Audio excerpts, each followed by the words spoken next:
proposed candidacy of the convicted criminal, Isat Buchanan, for drugs, twice convicted. Yeah. Yes? And the PNP presented him in Portland on the weekend. Yes? And the PNP leader sought to justify it.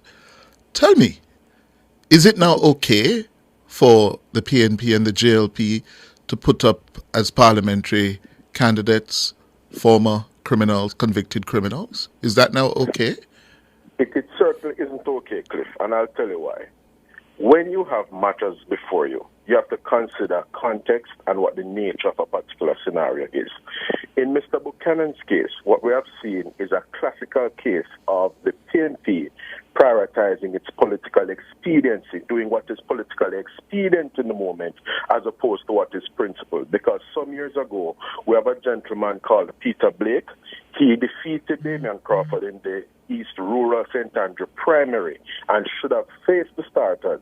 But the PNP had what it calls an internal integrity commission, and it came down in terms of finding adversely against Peter Blake, and so he didn't face the starters in East Rural St. Andrew. Instead, Imani Duncan Price did.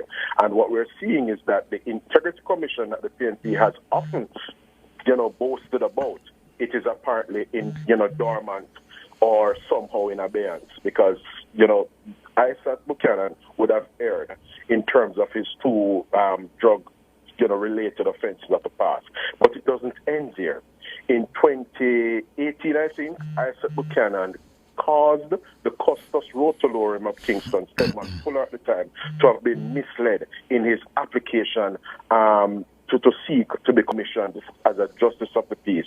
He misled in his application, basically indicating he withheld information about his previous run-ins with the law. And subsequent to that as well, Isaac Buchanan had some very disparaging and rude comments that he leveled at the then DPP, Paula Llewellyn. And so what I have advanced several Fridays over on Cliff Hughes Online with Tyrone Reed is that all of his infractions taken together ought to render Isaac Buchanan as ineligible to serve the people of Portland Eastern as Member of Parliament. But the ball is obviously going to be in their court.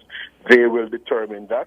And I was making the point to Tyrone as well, that some things are a bridge too far, because in as much as you wouldn't, Cliff, allow a man who has been charged with molesting an 8-year-old girl, or convicted rather of molesting an 8-year-old girl, with teaching your granddaughter swimming or gymnastics, you wouldn't necessarily want Jean and Panton to be presiding over your investment portfolio. There are some things based on a person's criminal antecedents. Essentially, it bars them from holding certain offices, and that's why you have. And the key word there is certain offices. The key term there is certain offices, because as one who believes in giving people a second chance, yes, but I would imagine the critical term, certain offices. A lot of people are uncomfortable. This is to stand as parliamentarian, to make laws. Yeah? There you go.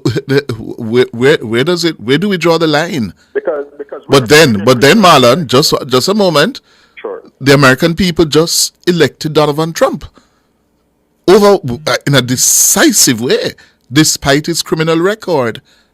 True. There you go. And that is why we are very mindful that the politics is largely retail, and that's why we are happy that our candidate, Anne-Marie Vaz, the very affable Anne-Marie Vaz, is someone who interfaces with her constituents. She's not necessarily about beautiful speaking, but she knows what it takes to get people to the supermarket, to put water in their pipes, and to get their roads fixed. And that's why she's proudly a part of an administration that, through the REACH program and the SPARK program, will be fixing even more roads in Portland Eastern. So some can talk the talk, but some of us actually get the job done. And Anne-Marie Vaz is my horse in the race.